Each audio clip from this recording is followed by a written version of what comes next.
Thank you all for coming today. Before I get started, most of you here know my wife Mary of over 30 years. Thanks for being here.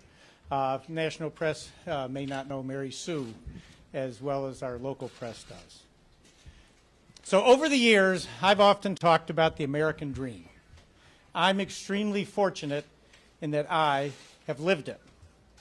It started for me when I borrowed and started scraping together every dollar I could to buy the Westinghouse Gear Division here in Buffalo and move it to Niagara Falls under a new name, Nuttall Gear. I'm proud that we put hundreds of people to work who are still working there today. After selling Nuttall Gear in 1997, I ran for Congress in 1998 up in the Niagara Falls area, knowing that my business experience would benefit the citizens of New York and offer a new perspective in Congress.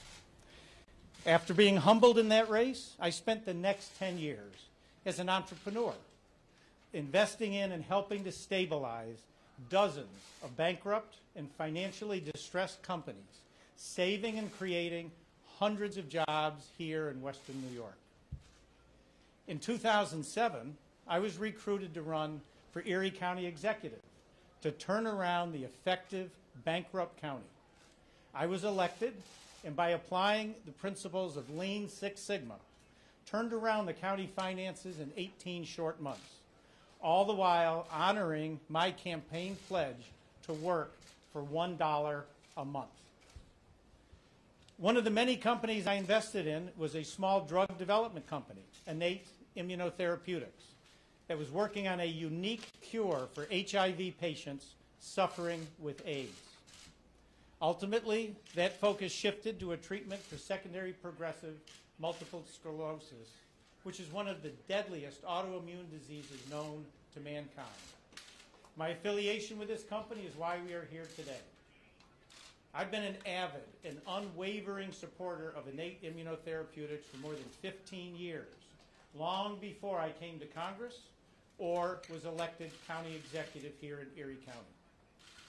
Over this time, my affiliation with Innate Immunotherapeutics has prompted attacks on me, my integrity, and my investments by my political opponents.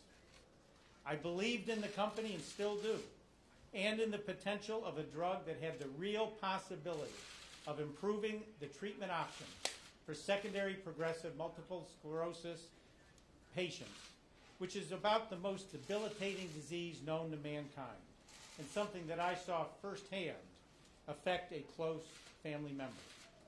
Over the years, I invested heavily in Innate, became the company's largest shareholder, and an uncompensated member of its board of directors.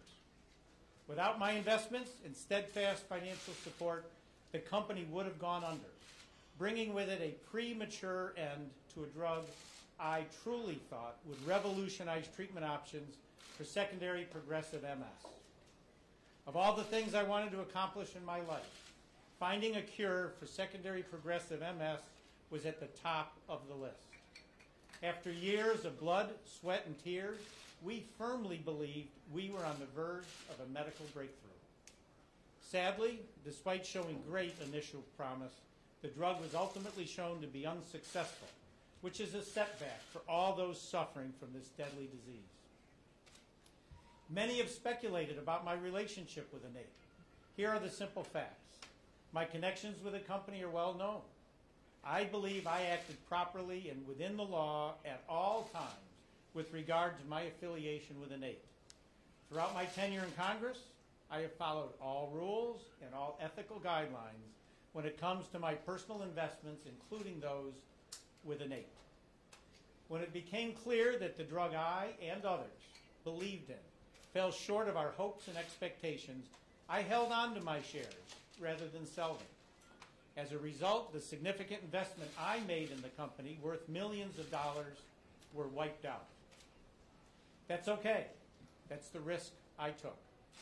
My real concern lies with the millions of people suffering from secondary progressive MS who to this day struggle without life-saving treatments for their deadly disease. I've said it before and I'll say it again. I am proud of my affiliation with Innate. I may have lost most of the money that I invested in the company, but I took the chance to bring relief to those who deal with the dreadful disease of secondary progressive MS every day. The charges that have been levied against me are meritless, and I will mount a vigorous defense in court to clear my name.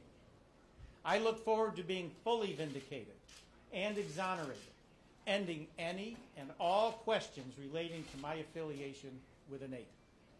I've spent the last 10 years in public service as the Erie County Executive and as a member of Congress. I've also spent many years volunteering to give back to my community. Whether it was a member of the Federal Reserve Bank Small Business Advisory Council, member of the Board of Trustees of Kenmore Mercy Hospital, or as a longtime mentor to small businesses at the Center for Entrepreneurial Leadership at SUNY UB, the public knows my dedication to Western New York.